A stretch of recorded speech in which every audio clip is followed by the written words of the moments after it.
Bismillahirrahmanirrahim. Assalamualaikum warahmatullahi wabarakatuh. Alhamdulillahirabbil alamin. Hamdan katsiran thayyiban mubarakan fi kama yuhibbu rabbuna wa yardah. Wa asyhadu an la ilaha illallah wahdahu la syarikalah wa asyhadu anna Muhammadan abduhu wa rasuluh. Allahumma shalli ala nabiyyina Muhammad wa ala alihi wa man tabi'ahum bi ihsan ila yaumiddin. Allahumma inna nas'aluka ilman nafi'a wa rizqan thayyiba wa amalan mutaqabbala. Puji syukur kita panjatkan pada Allah. Salawat dan salam semoga tercurah pada Nabi besar kita Muhammad sallallahu alaihi wasallam. Baik, kita pagi ini akan melanjutkan lagi serial ke-61 dari Harta Haram Muamalat Kontemporer dari Sekolah Fikih Muamalat. Kita masih melanjutkan tentang permasalahan riba. Kita tinjau lagi, ada dua bahasan pagi ini.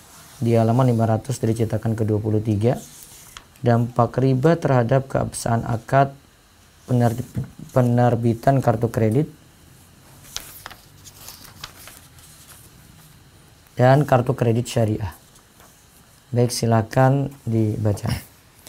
Dampak riba terhadap keabsahan akad penerbitan kartu kredit. Dari penjelasan di atas, terdapat 3 akad riba dalam kartu kredit, yaitu bunga angsuran pembayaran pengembalian kredit, denda keterlambatan pembayaran yang telah jatuh tempo, dan imbalan jasa kafalah. 3 akad riba ini jelas hukumnya haram, maka menerbitkan kartu kredit dengan persyaratan yang mengandung 3 akad riba hukumnya haram. Ya, dari penjelasan di atas terdapat 3 akad riba dalam kartu kredit, yaitu ada bunga angsuran pembayaran pengembalian kredit, ada denda keterlambatan, terus ada imbalan jasa kafalah. 3 akad riba ini jelas hukumnya haram. Jadi riba dalam kartu kredit itu ada pada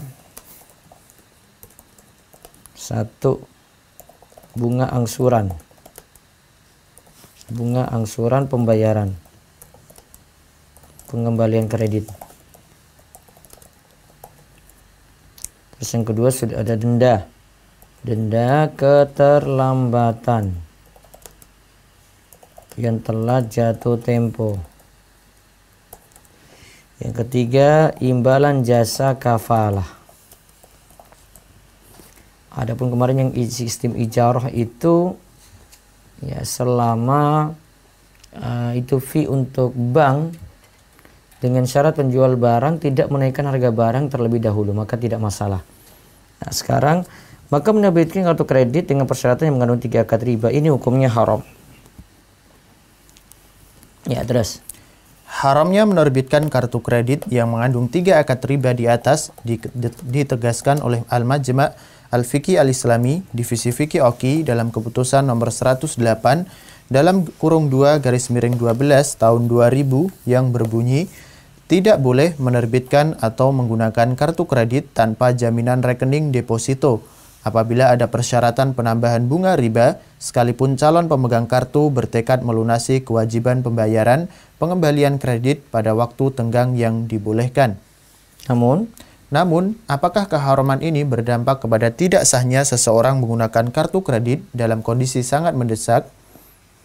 Para ulama sepakat haram hukumnya pencantuman persyaratan riba dalam akad qard atau kredit. Tetapi mereka berbeda pendapat tentang apakah pencantuman persyaratan riba merusak keabsahan akad qard atau tidak. Para ulama sepakat haram hukumnya pencantuman persyaratan riba dalam akad qard. Tetapi mereka berbeda pendapat tentang apakah pencantuman persyaratan riba itu merusak keabsahan akad qard atau tidak. Ya, coba lihat di sini ya, para ulama sepakat. Nah, di sini kan apakah keharaman ini berdampak kepada tidak sahnya seorang menggunakan kartu kredit dalam kondisi sangat mendesak. Nah, sekarang bagaimana hukumnya menggunakan kartu kredit karena kondisi sangat mendesak? Karena kan 3 akad tadi bermasalah. Ini misalnya beberapa transaksi ada yang menggunakan aplikasi Apple dan pembelian yang lainnya ini membutuhkan kartu kredit. bahkan ada pembayaran bagi beberapa instansi juga mereka menyediakan kartu kredit. Bagaimana keabsahan menggunakan kartu kredit tadi? Apakah akad yang bermasalah tadi itu berpengaruh pada keabsahan menggunakan kartu kredit? Nah, para ulama sepakat haram hukumnya pencantuman persyaratan riba dalam akad qard. Ingat dulu ya, haram hukumnya pensyaratan akad riba dalam qard. Jika uang pinjaman sudah diambil, wajib dikembalikan saat persyaratan riba dibuat, dan uang sama sekali tidak boleh digunakan. Ya, pendapat pertama. Pendapat pertama, para ulama mazhab Maliki dan Syafi'i berpendapat bahwa akad qard menjadi batal dan jika uang pinjaman sudah diambil, wajib dikembalikan saat persyaratan riba dibuat dan uang sama sekali tidak boleh digunakan. Akad qard menjadi batal dan jika uang pinjaman sudah diambil, wajib dikembalikan saat persyaratan riba dibuat. Karena sudah ada persyaratan riba ya, dan uang sama sekali tidak boleh digunakan. Coba kita lihat ada beberapa pendapat yang menyetujui hal ini. Ibnu Syas, ulama mazhab Maliki, wafat tahun 616 Hijriyah berkata, disyaratkan untuk keabsahan akad qard tidak mendatangkan keuntungan bagi pemberi pinjaman. Jika dibuat persyaratan bunga utang, maka akad qard menjadi batal. Tidak boleh uang pinjaman dipergunakan dan wajib dikembalikan saat itu juga. An-Nawawi, ulama mazhab Syafi'i, wafat tahun 676 Hijriyah berkata, akad qard dengan persyaratan bunga hukumnya haram. Jika persyaratan riba dibuat, maka akad qard menjadi batal dan uang yang telah dipinjam tidak boleh digunakan. Terus dalil pendapat ini? Dalil pendapat ini bahwa riba hukumnya tidak sah. Dengan demikian, bila disyaratkan dalam akad qard, maka akad qard ikut menjadi tidak sah karena akad qard telah berpadu dengan riba. Ya, tanggapan. Dalil ini tidak kuat karena antara riba dan qard bisa dipisahkan. Akad riba tidak sah dan dilarang, akan tetapi qard sah dan dibolehkan. Allah berfirman, Wa in tubtum falakum ru'usu amwalikum la tazlimuna wa la tuzlamun. dan jika kamu bertaubat dari pengambilan riba, maka bagimu pokok hartamu, kamu tidak menganiaya dan tidak dianiaya. Al-Baqarah 279. Dalam ayat di atas, Ya, riba dan qard bisa, dalil ini tidak kuat karena riba dan qard itu bisa dipisahkan. Jadi orang itu bisa saja berutang tanpa dikenakan riba gitu. Jadi ribanya tidak sah, akad qardnya sah. Lihat ya. Riba itu tidak sah, akad qardnya itu sah. Terus dalam ayat di atas, Allah mengakui pokok harta pinjaman dan membatalkan riba atau bunga. Ini berarti akad qard tetap sah dan yang batal hanyalah persyaratan riba. Ya. Dalam Al-Baqarah 279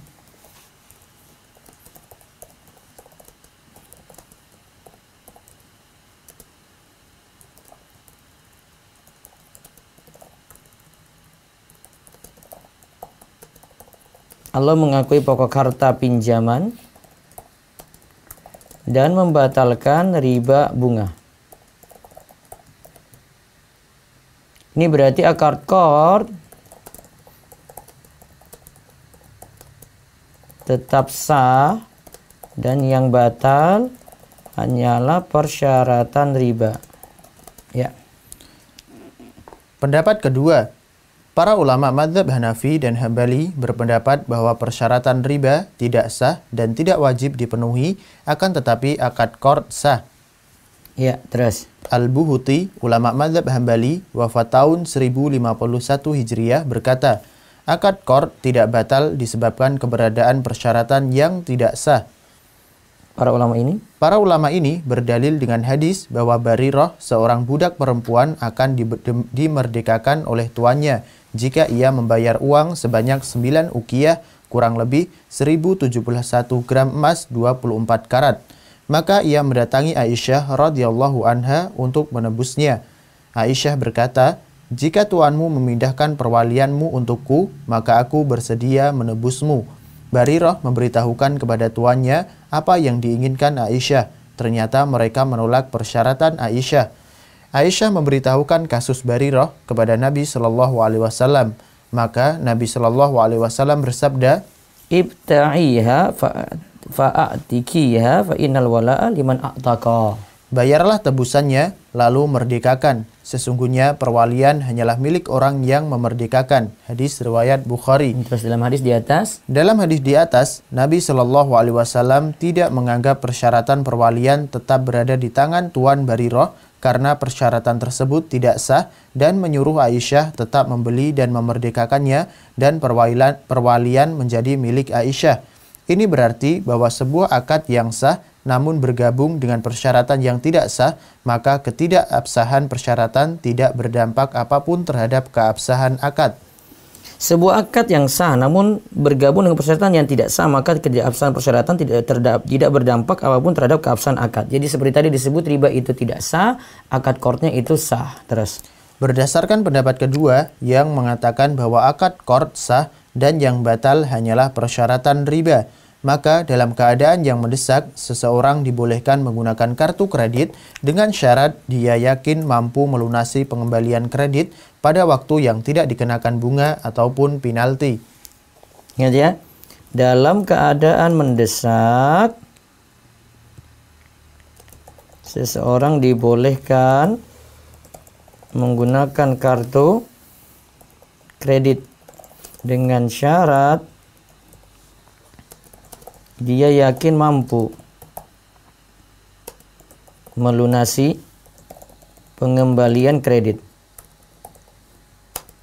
pada waktu yang tidak dikenakan bunga ataupun penalti. Terus pendapat ini didukung oleh Syekh Taqi Utsmani, peneliti ahli di Majma' Al-Fiqih Al-Islami, Divisi Fikih OKI. Ya, sekarang kartu kredit syariah. Kita bahas sekarang kartu kredit syariah. Ya. Kartu kredit syariah. Kenyataan bahwa kartu kredit yang diterbitkan oleh bank-bank konvensional tidak terlepas dari riba. Padahal di sisi lain, kartu ini dibutuhkan banyak orang dalam menyelesaikan transaksi-transaksi domestik dan internasional, mendorong bank-bank syariah untuk menerbitkan kartu kredit yang sesuai dengan syariah. Nah, itu kan ada transaksi domestik dan internasional itu membutuhkan kartu kredit.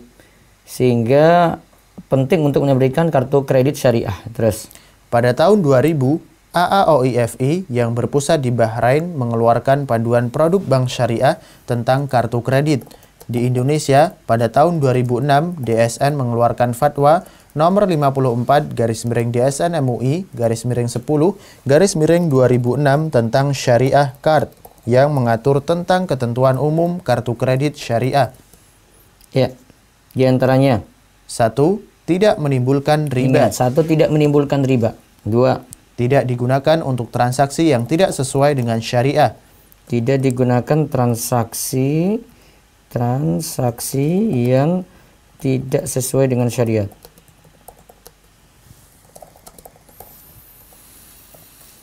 Terus 3.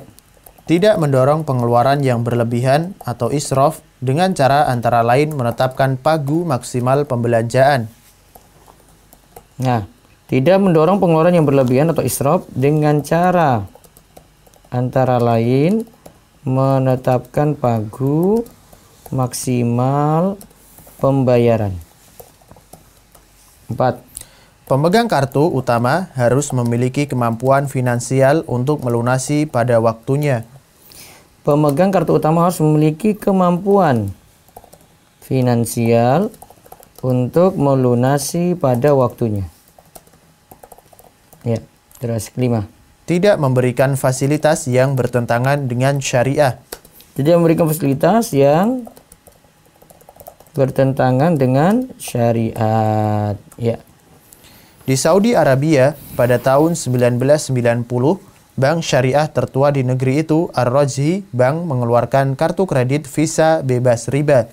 Berdasarkan fatwa dengan syariah, Dewan Syariah nomor 32 yang berbunyi, setelah Dewan Syariah mencermati asas kerja kartu kredit Visa, maka diputuskan bahwa boleh menerbitkan kartu kredit Visa dengan syarat tidak boleh mengambil dan memberikan bunga atau riba yang diharamkan dengan cara yang nyata ataupun terselubung, baik dari nasabah, perusahaan Visa, atau dari pihak manapun. Ya, terus unit syariah.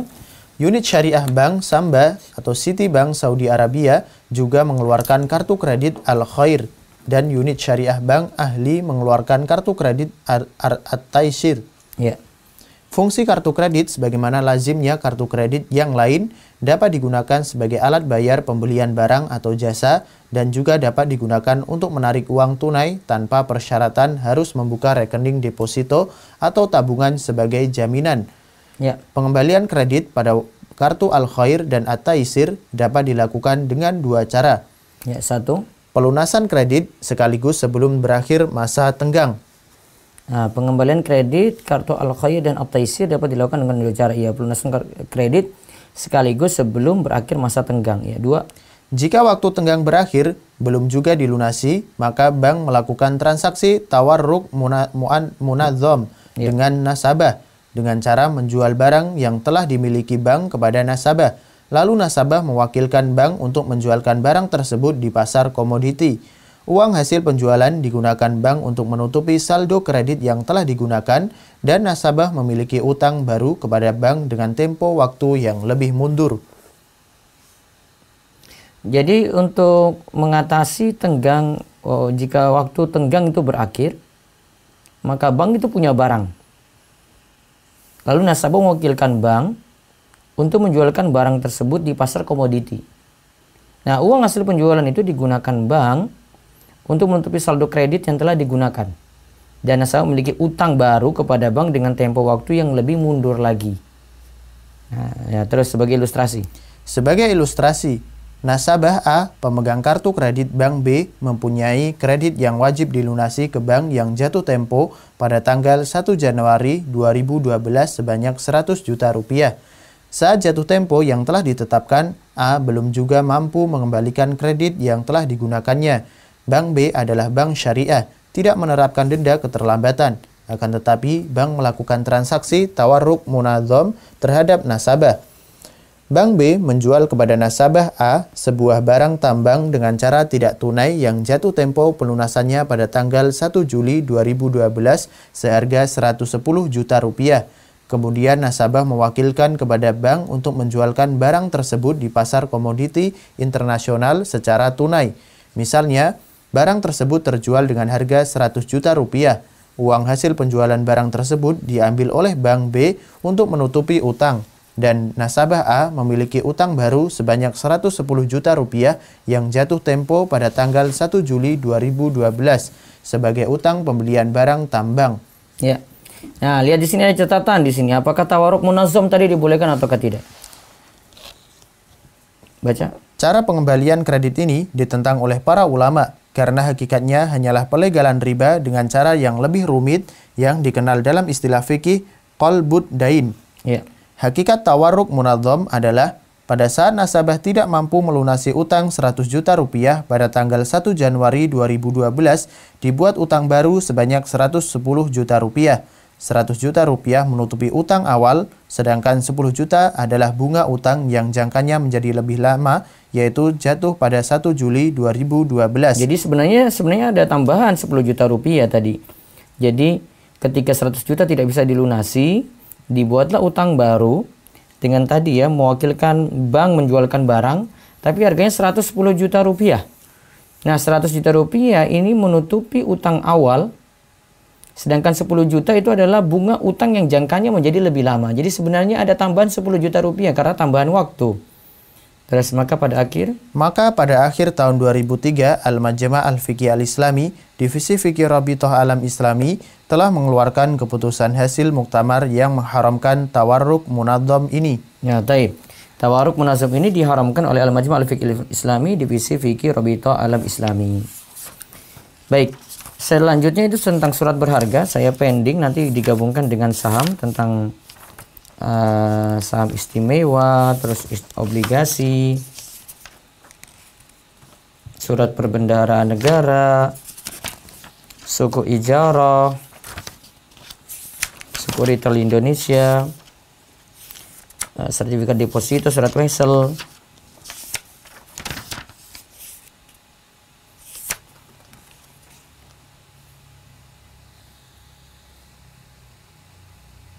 Nah, ada yang kaitannya dengan surat berharga juga, hukum diskonto bank, letter of credit. Nah, sampai nanti kita lompat di pembahasan halaman 530. Nah, coba kita bacakan dulu sedikit, baru nanti setelah ini kita buka tanya jawab.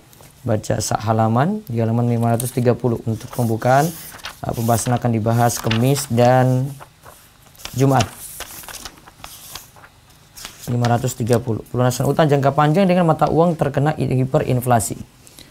Uang kartal atau real money yang merupakan satu-satunya uang yang sah sebagai alat pembayaran di suatu negara yang dikeluarkan oleh bank sentral negara tersebut pasti mengalami inflasi dalam tingkat yang berbeda. Nah, baik, diingatkan dulu kepada peserta-peserta yang ingin bertanya, silakan yang di Zoom mengajukan raise hand dan bisa kirim juga pertanyaan lewat chat. Begitu juga bisa menyiapkan pertanyaan lewat telepon langsung di 0812 281 85131 atau lewat WA-nya di 0812 281 85131. Baik, lihat ya, uang kartal atau real money itu satunya uang yang sah sebagai alat pembayaran di suatu negara yang dikeluarkan oleh bank sentral negara. Nah, ini biasanya mengalami inflasi dalam tingkat yang berbeda. Terus, terkadang tingkat inflasinya rendah dan terkadang tingkat inflasinya tinggi atau hiperinflasi yang ditandai oleh naiknya harga barang dengan cepat hingga naik lebih dari 50% per bulan. Hiperinflasi ini biasanya terjadi pada negara berkembang yang sering dilanda krisis moneter. Hal ini tentu berdampak kepada utang yang belum dibayar, di mana nominalnya akan menjadi bertambah atau nilainya akan menjadi berkurang akibat terjadinya hiperinflasi. Nah, terkadang tingkatnya inflasi rendah dan terkadang itu tinggi. Inflasinya tinggi yang ditandai oleh naiknya harga barang dengan cepat. Bisa 50% per bulan. Terus hiperinflasi ini biasanya terjadi pada negara berkembang yang sering dilanda krisis moneter. Terus hal ini tentu berdampak kepada utang yang belum dibayar, di mana nominalnya akan menjadi bertambah atau nilainya akan menjadi berkurang akibat terjadinya hiperinflasi. Misalnya, A berutang kepada B sebanyak 10 juta rupiah pada tahun 1996. Setelah berlalu 4 tahun, tepatnya pada tahun 2000, A melunasi utangnya tanpa bunga sebanyak 10 juta rupiah. Apakah ini adil? Karena daya beli uang rupiah menurun hingga lebih 50%. Artinya, nilai 10 juta rupiah pada tahun 2000 kurang dari 5 juta rupiah pada tahun 1996. Penurunan daya beli tersebut diakibatkan oleh krisis moneter yang melanda Indonesia pada tahun 1997 sampai 1998. Apakah boleh pemberi pinjaman meminta nominal lebih menjadi 15 juta rupiah umpamanya untuk menutupi kekurangan nilai piutang? Nah, nanti kita akan lihat di sini. Ini kan 10 juta utangnya dulu. Setelah berlalu 4 tahun, tepatnya pada tahun 2000, A melunasi utangnya tanpa bunga sebanyak 10 juta juga. Nah, ini adil enggak? Karena daya beli uang rupiah menurun lebih 50%. Artinya nilai 10 juta yang dulu itu pada tahun 2000 itu kurang dari 5 juta. Nah, penurunan daya beli ini itu akibat krisis moneter yang terjadi tahun 97 sampai 98. Maka pertanyaan, apakah boleh misalnya pemberi pinjaman memberi nominal lebih? Dan dia bilang 10 juta sekarang sudah ini sudah kurang sekali. Sekarang harusnya kamu kembalikan utang jadi 15 juta. Ini karena terjadi hiperinflasi menurut dia. Nah, tentang masalah ini, hiperinflasi itu bagaimana? Insya Allah akan kita bahas di kesempatan besok. Termasuk kalau ada yang berutang uang disandarkan emas. Ya, berutang uang disandarkan emas. Insya Allah akan dibahas juga besok pagi. Ya, demikian. Ya, semoga bermanfaat. Nanti di hari Jumat itu tentang mudharabah dan musyarakah. Baru nanti di kesempatan selanjutnya ada dalam talangan haji dan arisan. Ya, baik. Kita lanjut dengan sesi tanya jawab. Monggo bisa lewat Zoom dulu atau ada 3 penanya bisa bertanya langsung. Baik Ustadz, silakan penanya pertama Ummu Zahra Rumaisa. Bismillah, Assalamualaikum Ustaz. Waalaikumsalam warahmatullahi wabarakatuh. Silakan Ummu Zahra. Afwan di luar tema Ustaz. Ya, boleh di luar tema semuanya boleh. Ya, silakan. Ya, ini bacaan sholat itu kan yang ada di buku Ustadz itu menurut saya banyak doa-doa yang baru bagi saya seperti doa iftitah, terus doa tahiyatnya juga. Tahiyatnya masih mending, saya udah hafal Ustadz. Ini doa iftitah baru banget bagi saya yang dari kecil bacanya tuh Allahu Akbar kabira wa hamdulillah katsira. Ya. Itu saya belum hafal-hafal ini Ustadz, gimana ya Ustadz kalau misalnya saya sholat itu masih pakai Allahu Akbar kabira doa iftitahnya. Seperti itu boleh. Boleh ya Ustadz, masih Boleh. pakai itu. Iya. Sambil saya hafalin sih sebenarnya. Iya. Kalau misalnya Soalnya Allahu Akbar kabiro yang ibu hafal kayaknya belum sempurna itu. Biasanya rata-rata masyarakat yang hafal Allahu Akbar kabiro itu harusnya hadisnya panjang. Tapi dicukupkan sampai bacaan tertentu gitu. Ya, kalau mau dilengkapi lagi, kalau enggak ya pakai bacaan yang baru itu. Wallahu a'lam. rumah baik-baik ini ya Ustadz. Iya. Kalau misalnya saya pegang bukunya Ustadz itu sambil sholat baca doa iftitah nyontek boleh nggak Ustadz? Baiknya dihafalkan saja, sekali-sekali boleh. Oh baik-baik. Iya. Yang semua yang ada di buku Ustadz berarti itu harusnya bacanya itu aja ya Ustadz ya? Kayak misalnya doa di antara doa di antara duduk. Dua duduk antara dua sujud. Nah, itu sebenarnya bacaannya variasi. Sengaja saya milih yang ringkas-ringkas karena tujuannya biar orang awam, biar anak-anak itu mudah hafal. Dan itu biasanya saya ajarkan ke orang-orang sini di Gunung Kidul gitu. Karena sebagian itu mereka sudah hafal dan sebagian memang ringkas-ringkas sekali saya buat. Oh iya, kata anak saya, kok ini cuma robik firli Kak. Katanya Ustadz itu Bunda supaya sholatnya kalau lagi cepet-cepet gitu Ustadz. Berarti yang robik firli warhamni wajibuni warhamni Masih boleh. Oh baik Ustadz. Satu lagi Ustadz. Udah dulu itu aja Ustadz. Iya. Maaf. Jazakallahu khairan Ustadz. Assalamualaikum. Waalaikumsalam warahmatullahi wabarakatuh. Silakan Bena Bayas. Saudara atau saudari Bena Bayas. Assalamualaikum warahmatullahi wabarakatuh Ustaz. Waalaikumsalam warahmatullahi wabarakatuh. Ustaz izin bertanya, ini sebenarnya permasalahan warga anak Ustaz. Ya. Jadi suaminya ini tidak pernah bertanggung jawab Ustaz, dari anaknya kecil sampai sekarang udah dewasa, sudah berumah tangga Ustaz. Iya. Jadi tidak pernah. Halo Ustaz. Iya. Halo. Ya silakan Bu. Jadi suaminya ini tidak pernah bertanggung jawab dan selama ini istrinya yang mencari nafkah Ustaz. Nah sekarang ini hati istrinya ini tapi tetap suami istri ini tidak berpisah Ustaz. Jadi anaknya sudah dewasa, sudah berumah tangga Ustaz. Iya. Istrinya ini melihat suaminya itu mempunyai rasa benci Ustaz. Jadi tidak mau negor gitu Ustaz. Nah terus ada kebencian pokoknya Ustaz. Jadi pas untuk menghilangkan rasa benci itu bagaimana Ustaz ya, karena sebenarnya memang istrinya ini orangnya ibadatan Ustaz, terusnya Ustaz.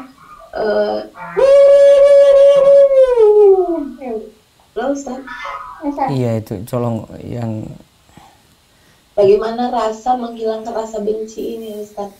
Jadi sedangkan setiap saya bilang coba, karena kan itu penyakit hati Ustaz. Iya. Nah tapi dia bilang katanya susah, padahal dia sudah berdoa untuk menghilangkan rasa ini. Apa katanya mungkin ini katanya hati ini memang qadarullahnya Allah menyuruh dia benci gitu Ustaz. Dia berpikiran seperti itu Ustaz. Apakah benar Ustaz? Tidak juga. Ini ada faktor-faktor lain tuh, bukan hanya sekadar itu, tidak tanpa ada alasan, Bu. Masa cuma sekadar benci pada istri seperti itu saja? Apa alasannya gitu loh? Halo? Halo? Iya Ustaz. Halo Ustaz? Iya, saya yang tanggapi, Bu. Ditanggapi. Suara saya jelas ya? Jadi suaranya agak kecil memang Ustaz. Coba dicek, Mas. Jadi intinya bukannya, pada dasarnya bukan dari ini Ustaz ya. Bukannya kebencian itu bukan memang qadarullahnya Allah. Jadi apa? Nggak ada doa apa-apa Ustaz untuk Enggak, itu kayaknya cuma alasan-alasan suami saja, Bu. Nggak mungkin kayak begitu. Oh iya Ustaz. Ustaz, satu lagi Ustaz. Iya. Kalau misalkan kalau kita berpergian kan sering berhudu di WC umum Ustaz ya. Iya. Kan saya pernah dengar kajian kalau misalkan ada WC-nya itu tidak boleh baca bismillah itu di dalam WC Ustaz, karena ada ininya kan, ada apa namanya klosetnya itu Ustaz. Nah jadi bagaimana cara baca bismillah jadi di luar ini Ustaz ya? Sekarang saya bertanya, bismillah wajib apa sunnah? Saat wudhu sunnah ya Ustaz ya? Sunnah, ya sudah, nggak usah baca. Oh, nah Ustaz. Itu pendapat yang paling tepat, sunnah, tidak wajib. Maka boleh ditinggalkan. Ya Ustaz.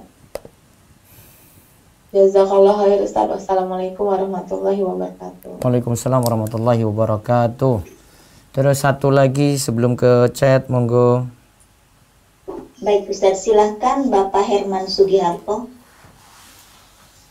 Assalamualaikum warahmatullahi wabarakatuh Pak Ustaz. Waalaikumsalam warahmatullahi wabarakatuh. Silakan Pak Herman. Afwan Pak Ustaz. Tadi kajiannya kartu kredit syariah Pak Ustaz. Iya. Dulu Anda pernah pakai Pak, tapi nggak pernah Anda gunakan yang lain ya. Cuman ada fasilitas yang itu kebetulan dulu Pak, fasilitas waktu Anda dulu hijrah Pak Ustaz. Iya. Yang Anda tanyakan Pak Ustaz itu kan ada kalau di lounge atau di tempat-tempat tertentu ada fasilitas khusus yang diberikan Pak Ustaz. Itu kena riba atau apa ya Pak Ustaz? Karena dari kajian tadi kan dia ribanya nggak ada, dendanya nggak ada Pak Ustaz. Itu kena nggak Pak Ustaz ya? Karena kita mau menggunakan fasilitas itu. Menggunakan fasilitas itu, fasilitas kartu kredit maksudnya? Iya, kartu kredit syariah Pak. Jadi ada beberapa tertentu misalnya di lounge, bandara atau di mana tempat tertentu gratis Pak Ustaz. Makan atau apa gitu Pak Ustaz. Tapi enggak bayar Pak Ustaz. Enggak ada apa-apa, enggak ada denda. Pakai kartu kredit itu ya? Bukan ya, debit? Secara hukum boleh. Baik Pak Ustaz. Ya. Tapi sebenarnya ini ya Pak Ustaz. Apa enggak kita, tapi kita enggak minjem ya Pak Ustaz. Dikasih gratis itu? Iya, gratis Pak Ustaz. Nggak ada bayar sama sekali karena Bapak punya kartu kredit syariah tadi? Iya, enggak ada Pak Ustaz. Secara hukum boleh. Kalau emang kartu kredit syariah, pakai kartu kredit syariah. Kalau debit yang malah nggak boleh kalau debit. Iya benar Pak Ustaz. Kajian Pak Ustaz kemarin kalau debit benar Pak Ustaz. Debit kan kartu punya, iya, kalau kartu kredit boleh malah. Baik Pak Ustaz. Iya. Jazakallah khairan Pak Ustaz. Iya Kom. Selanjutnya via chat Ustaz. Silakan. Ya. Assalamualaikum Ustadz, apabila kita mempunyai BPJS karena suatu persyaratan pekerjaan namun tidak pernah dipakai tapi BPJS telah mendenda, apakah kita berdosa Ustadz apabila kita belum membayarnya? Ini bukan masalah berdosanya, tapi Anda dalam keadaan terzolimi. Kalau tidak bayar, ya denda Anda tanggung dan nanti perkara berikutnya akan dipersulit gitu. Kalau mau dipersulit ya monggo silahkan, tidak mau bayar gitu. Tapi selanjutnya Anda akan kena masalah banyak gitu. Jadi timbang-timbang tetap bayar gitu kalau sudah dalam kondisi seperti itu. Wallahu a'lam. Selanjutnya. Ya. Assalamualaikum Ustadz, izin bertanya. Ana bekerja sebagai programmer dan hasil pekerjaan Ana yang telah dibuat diupload ke Play Store. Yang sebelumnya Ana mesti membuat akun developer Play Store menggunakan kartu kredit untuk dapat mengupload aplikasi ke Play Store. Bagaimana hukum menggunakan kartu tersebut yang waktu itu hanya Ana gunakan untuk membuat akun developer Play Store? Coba diulang awalnya. Awalnya Ana bekerja sebagai programmer. Programmer terus ya. Terus? Hasil pekerjaan Ana yang telah dibuat di-upload ke Play Store. Yang sebelumnya Ana mesti membuat akun developer Play Store menggunakan kartu kredit untuk dapat mengupload aplikasi ke Play Store. Iya. Berarti darurat ya.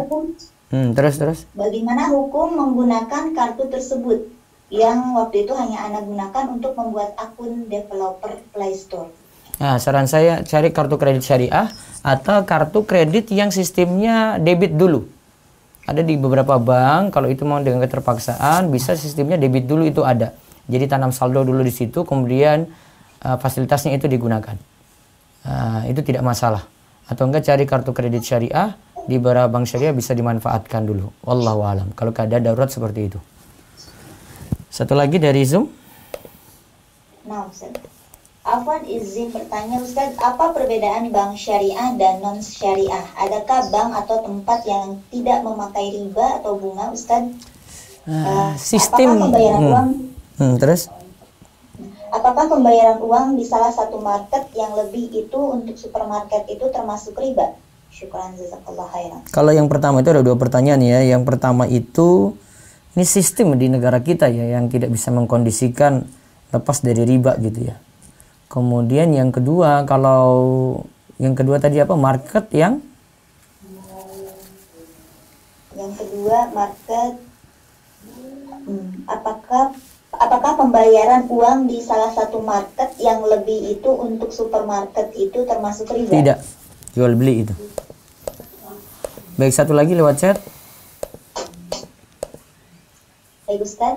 Satu lagi, apa hukumnya bekerja sebagai marketing developer yang pembayarannya KPR? Jazakallah khairan. Masalah KPR-nya di situ masalah riba, nggak boleh. Tolong menolong dalam dosa. Baik, di WhatsApp dulu dari Radio DS, monggo. Sekalian ada telepon, monggo. Bismillah Ustadz, izin bertanya. Saya punya kartu kredit, tetapi ternyata tahun ini dikenakan biaya tahunan dan sudah saya bayarkan. Saya mau tutup kartu kredit tersebut, ternyata biaya tahunannya dikoreksi dan dikembalikan ke saldo kartu kredit. Kalau saya pakai dulu yang biaya tahunan tersebut, bagaimana Ustadz? Dibolehkan, boleh manfaatin.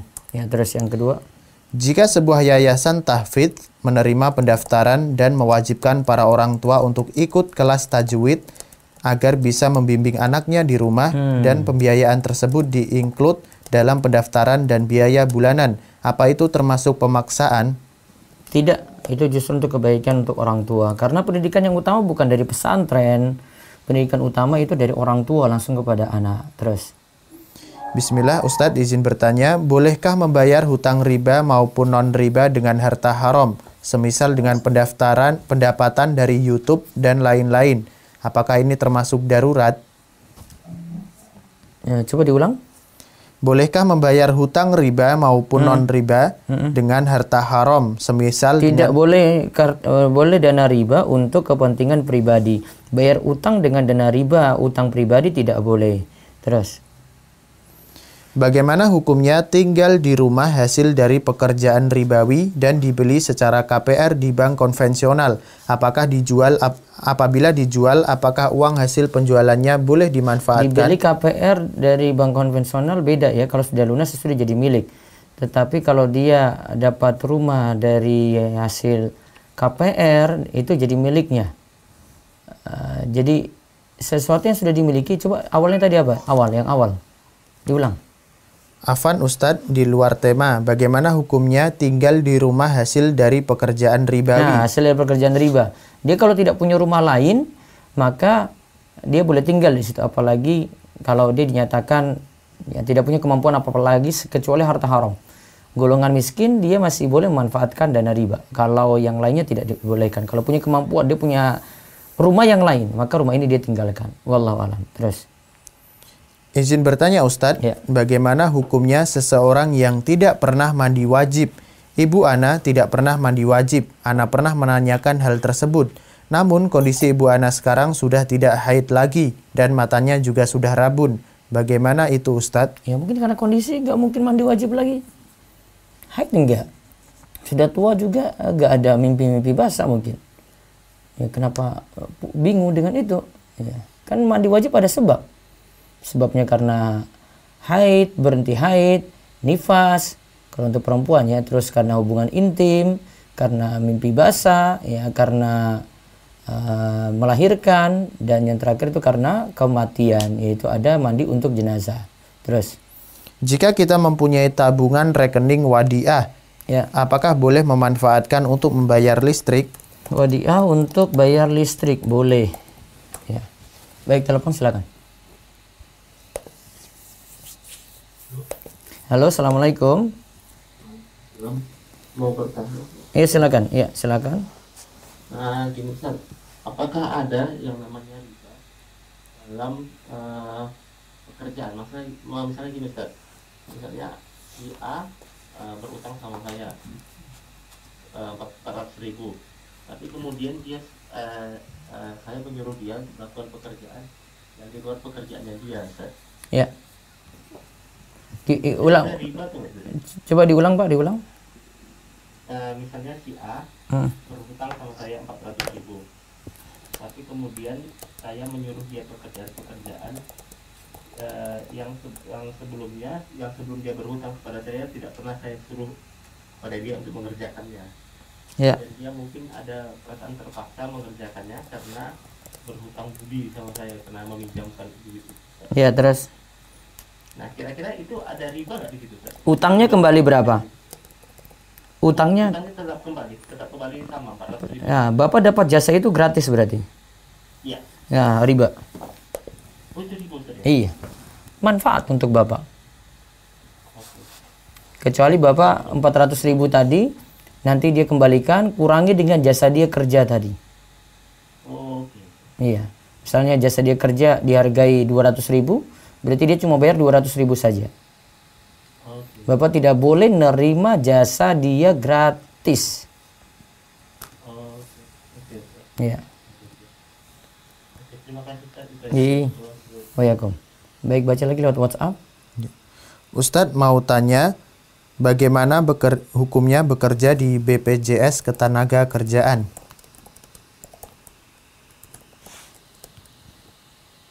Kita mau bilang itu asuransi, iya, tapi masalah BPJS sekarang ini punya masalah. Yang pertama di denda saja, kalau ini masih ada denda. Terus yang kedua, ini jadi sifatnya wajib ya sekarang itu. Sehingga kalau ya bekerja dari sisi ini, dia mengurus ini atau ada yang mengurus BPJS, wallahu alam.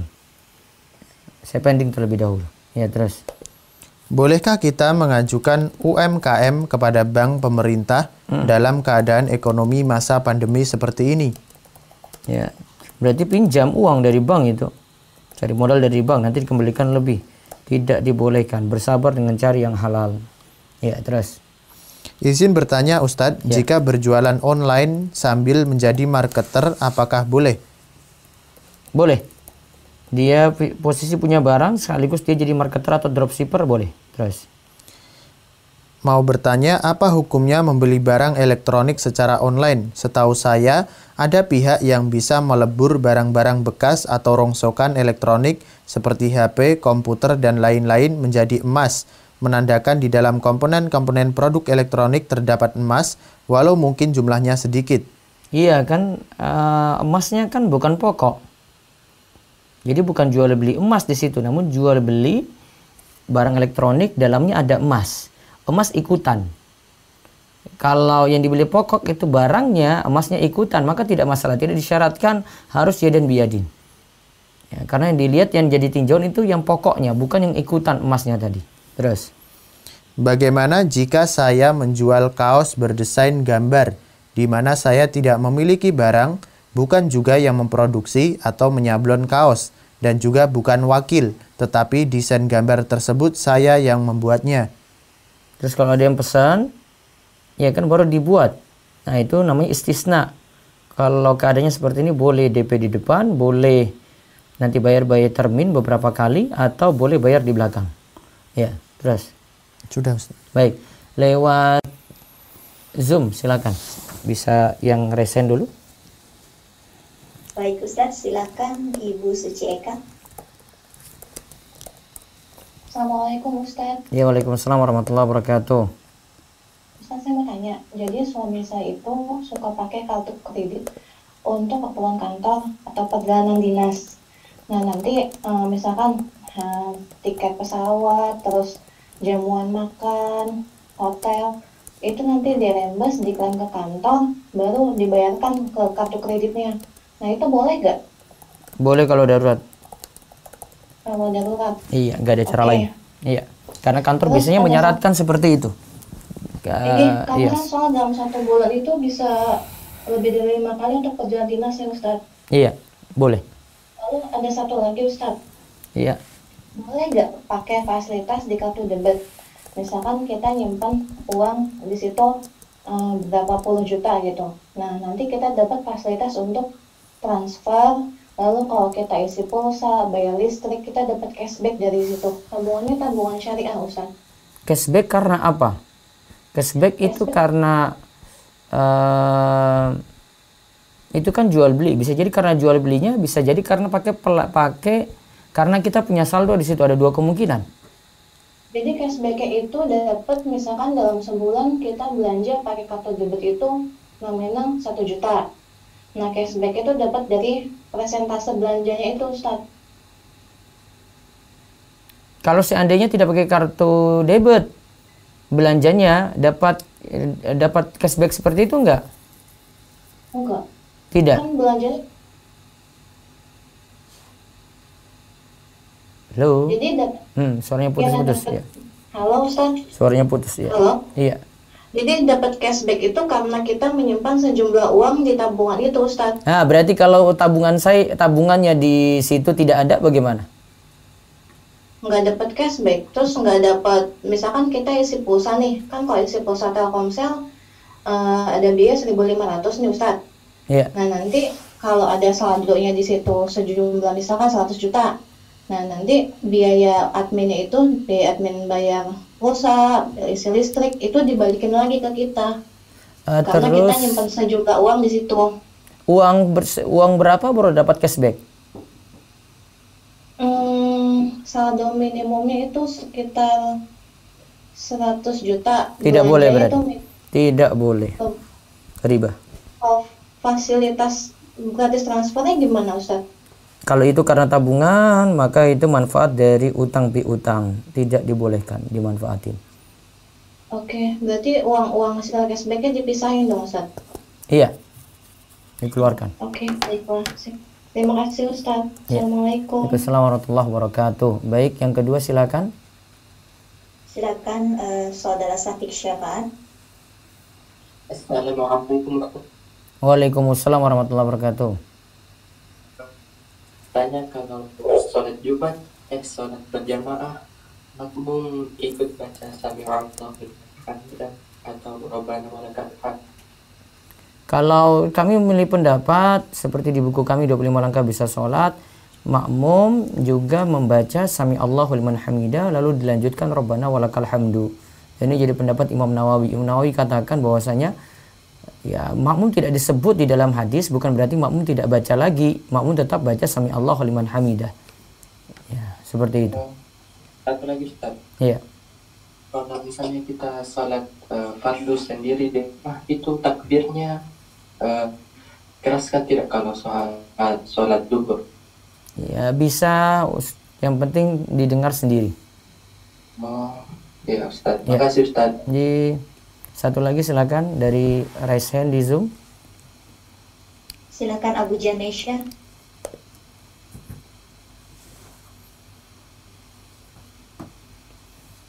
Abu Janesha. Ya. Ya, silakan. Assalamualaikum Ustaz. Waalaikumsalam warahmatullahi wabarakatuh. Ya Ustaz, Anda bekerja IT freelance ya Ustaz. Kemudian Anda mendapatkan tawaran pekerjaan di suatu perusahaan IT konsultan untuk mengerjakan proyek dari suatu perusahaan yang sangat erat hubungannya dengan lembaga ribawi seperti banking, seperti insurance company gitu Ustaz.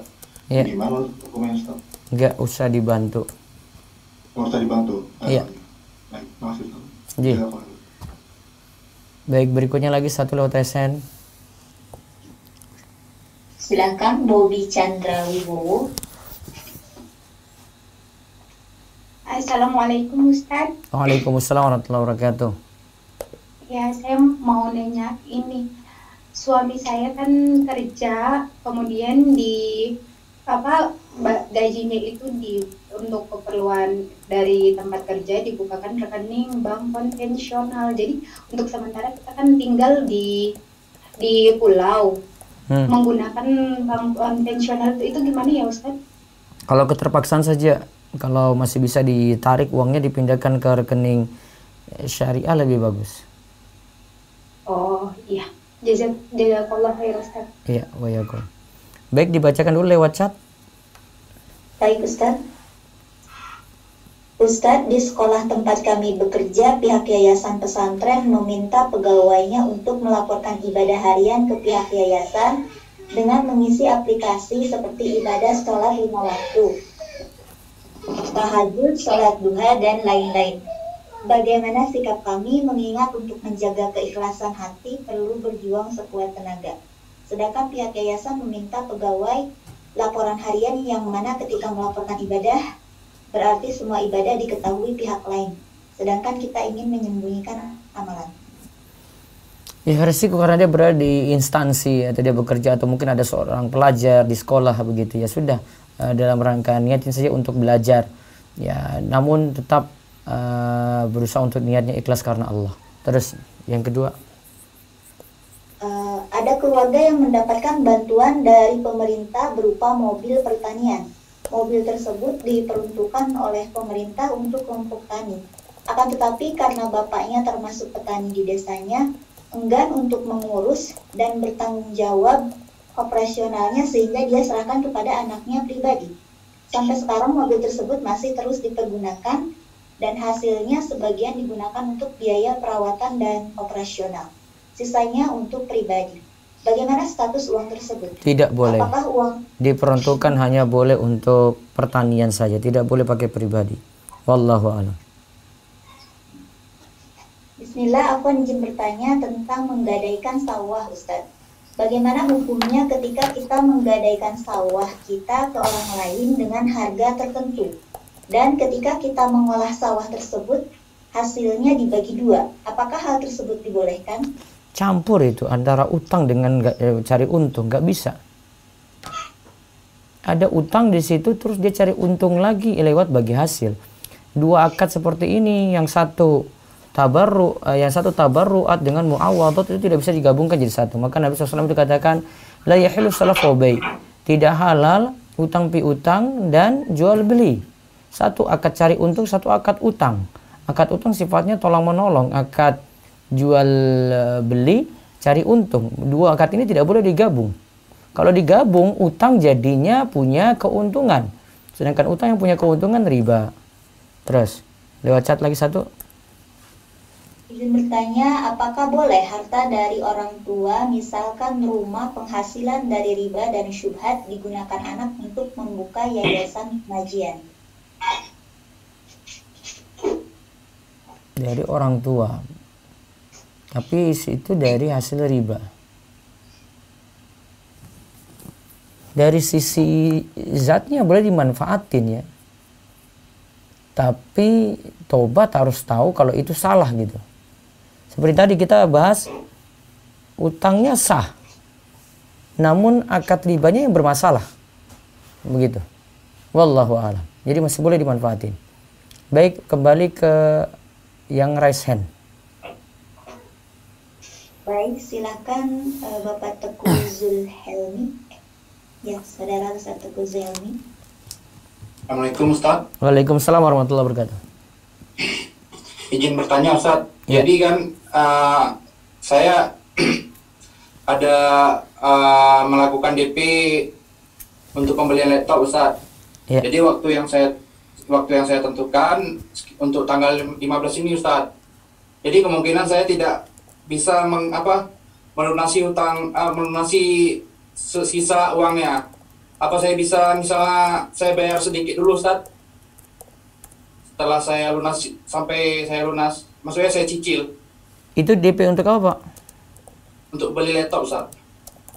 Beli laptop kredit? Nggak kredit juga sih, Ustaz, tapi saya awalnya DP, Ustaz. Rencananya tanggal 15 ini saya mau rencana melunasi. Tapi karena kendala keuangan, perjanjiannya bagaimana dengan yang jual laptop? Perjanjiannya saya lunasi langsung kalau misalnya ini. Tapi sudah bayar DP kan? Udah bayar DP. Nah, tinggal lobby ke yang jual barang. Oh, gitu ya, Ustaz? Iya, dia terima atau enggak alasan itu. Oh, jadi kalau misalnya saya bayar dulu sedikit misalnya dengan yang ini saya nego bisa seperti itu? Iya, itu nego ke dia, jangan nego ke saya. Ya. Ya, Ustaz. Nego lagi insya Allah, mudah-mudahan dimudahkan. Ya. Oke, Ustaz. Terima kasih, Ustaz. Iya. Baik, dari Resen lagi. Baik, silakan Pak Hari Palu. Assalamualaikum warahmatullahi wabarakatuh, Pak Ustaz. Iya. Ya, dari Fahri. Gini, Pak Ustaz. Kalau kan kita melakukan transaksi itu kayak sepertilah di link aja atau di GoPay kan ada istilah cashback tadi. Nah, cashbacknya itu kan menurut Pak Ustadz itu ada nggak boleh gitu kan. Iya. Nah, bagaimana kalau sudah terjadi kemudian kita ingin membersihkan dari cashback yang bulanan-bulanan sebelumnya gitu, Pak Ustadz. Nah, coba diterangkan kalau cashback pada masalah Bapak apa? Pembayaran listrik, air, kemudian pengisian pulsa gitu. Oh, pakai rekening ya? Saldo digital di link aja gitu kan. Cashbacknya itu makanya tadi kan saya tanya kalau cashbacknya itu karena adanya saldo di situ, ya berarti dia manfaatin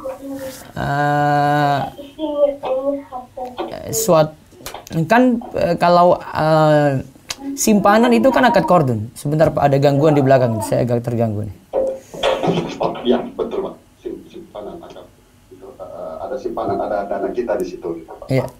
Ada simpanan di situ kan, berarti kalau ada manfaat dengan adanya cashback karena adanya saldo, maka riba. Ya. Namun kalau misalnya nihil saldo, tetap dapat cashback, berarti nggak masalah. Ya ada saldo Pak Ustadz. Jadi gimana cara membersihkannya itu yang lalu-lalunya gitu Pak Ustadz? Kalau mau dibersihkan yang lalu-lalu tinggal dihitung saja kira-kira berapa totalnya disalurkan untuk kepentingan sosial.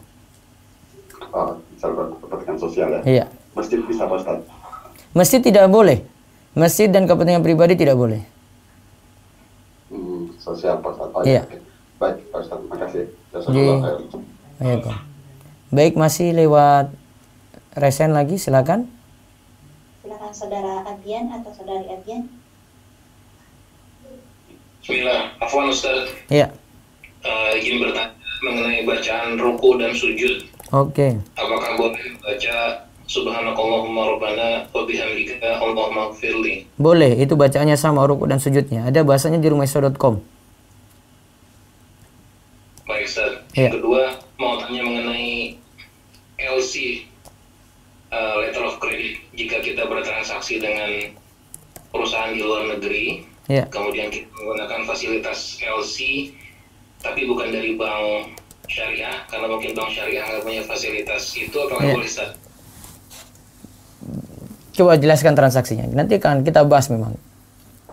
Misalnya,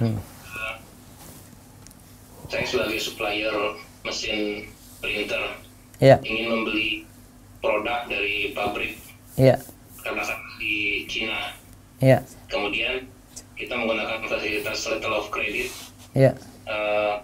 Setelah barang dikirim dari pabrik ke Jakarta, kemudian kita memerintahkan bank baru membayar ke pabrik, apakah boleh? Tapi menggunakan bank konvensional karena mungkin di bank syariah belum ada fasilitas letter of credit. Terus nanti suruh kembalikan lebih?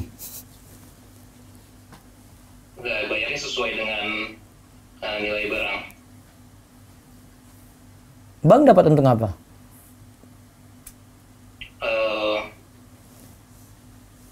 Saya juga belum tahu nih, baru mau berencana. Cuman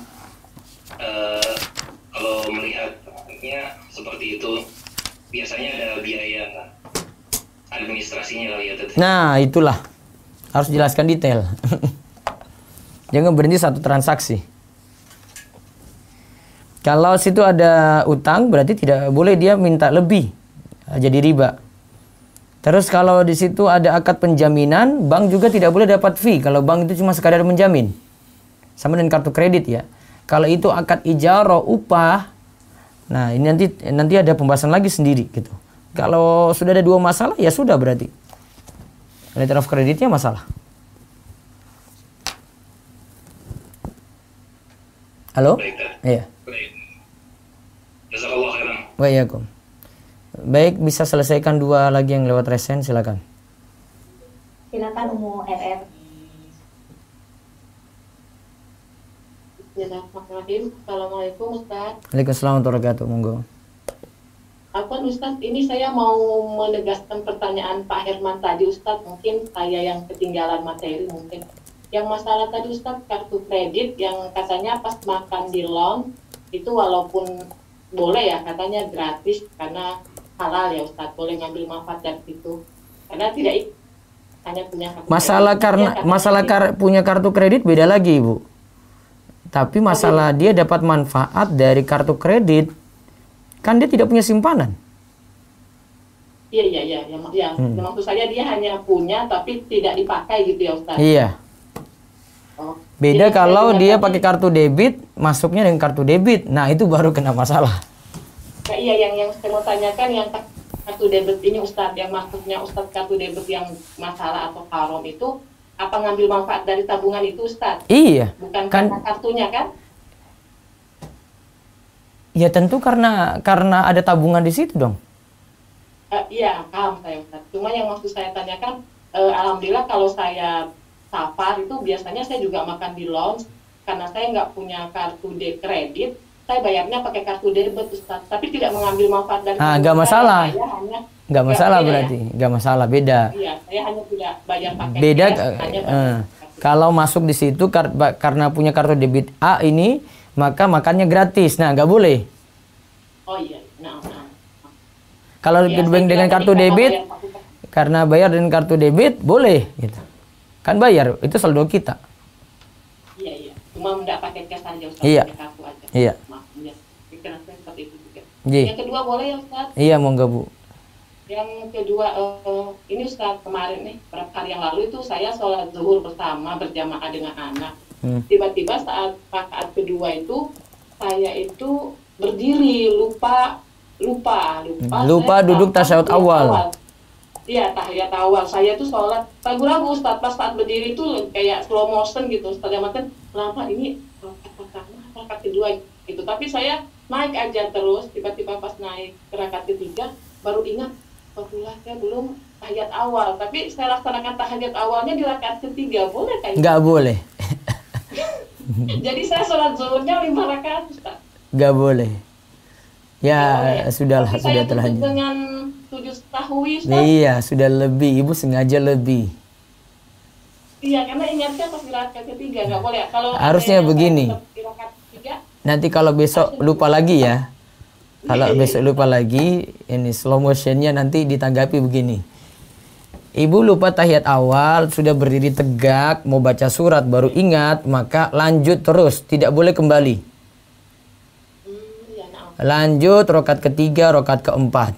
Nah, yang tadi kelupaan tahiyat awal tadi tutup dengan sujud sahwi sebelum salam. 2 kali sujud sebelum salam. Berarti tetap 4 rakaat ya Ustaz. Tetap 4 rakaat. Tahiyat awal nanti ditutup dengan sujud sahwi. Oh iya. Seandainya sudah berdiri mau balik nggak boleh malahan. Karena ibu sudah masuk karena sudah masuk rukun. Sedangkan tahiyat awal itu kalau indah Syafi'i, dari ulama Syafi'i itu masuk sunnah ab'ad. Nggak boleh kejar yang sunnah sedangkan ibu sudah masuk yang rukun. Jadi kalau sholat saya yang berapa hari salah itu ya sudah, biasa-biasa enggak usah. Oh. Iya. Ya, makasih Ustaz. Iya, Kom. Baik, satu terakhir. Silakan Umu Azasri. Ya, assalamualaikum warahmatullahi wabarakatuh, Ustaz. Waalaikumsalam warahmatullahi wabarakatuh. Izin bertanya, Ustaz. Mau bertanya seperti ini, Ustaz. Apabila ada fasilitas belanja ya dari suatu mall gitu, kita dapat poin dari belanja, tetapi di awalnya tidak ada biaya apapun, hanya menyertakan identitas saja. Kemudian kita dapat kartu tersebut dan nanti ada poin. Apakah kita bisa memanfaatkan poin? Boleh memanfaatkan, itu kebaikan dari yang punya mall atau swalayan. Oh iya, boleh bertanya lagi Ustaz? Iya, silakan. Kalau seperti ini, misalnya saya ikut transfer ya, bank yang berbeda, itu kan ada admin. Kemudian yang admin itu apakah kita bayar juga ke yang kita minta tolong? Karena ada yang nggak mau dibayar gitu Ustaz, adminnya, karena itu riba gitu. Jadi dia mungkin ikhlas aja mau nolong gitu. Seperti ini, misalnya saya mau ikut transfer Ustaz ke bank yang berbeda. Nah, kemudian yang saya minta tolong itu nggak mau dibayar biaya adminnya Ustaz, karena dia bilang itu ada unsur ribanya katanya gitu. Itu pernyataannya seperti itu benar apa enggak Ustaz? Biaya admin untuk apa itu, Bu? Saya minta tolong ke dia buat transfer. Tidak masalah, boleh biaya admin itu. Biaya admin itu boleh. Ya, tapi saya bayar hutang saya dengan biaya admin tidak masalah gitu. Iya. Iya, betul. Satu lagi terakhir boleh Ustaz? Ji. Seperti ini Ustaz, kalau kita beli barang satu harganya 5.000, 3 misalnya 4.800 dan seterusnya itu lebih murah, itu boleh? Boleh. Gimana tadi, coba diulang Bu, diulang sebentar pelan-pelan. Misalnya kita beli barang sesuatu ya, satu jenis barang itu benda harganya 5.000, kemudian kalau kita beli 3 jenis barang itu boleh turun harganya jadi 4.800 dan boleh buy one get two gitu, bisa, boleh. Nah, syukuran Ustaz atas jawabannya. Jazakallahu khairan. Wa iyyakum. Ya, demikian yang kita bahas pada Waalaikumsalam warahmatullahi wabarakatuh. Kita bahas pada pagi ini. Insyaallah besok kita ketemu lagi. Mohon maaf malam ini kajian masih kosong ya untuk kajian rutin Bulughul Maram nikah. Demikian, sampai jumpa besok pagi lagi dan kajian anak sore nanti. Semoga Allah berkahi kita semua dalam kebaikan dan memberikan kita keistiqomahan. Subhanakallahumma bihamdik, asyhadu an la ilaha illa anta, astaghfiruka wa atubu ilaik. Assalamualaikum warahmatullahi wabarakatuh.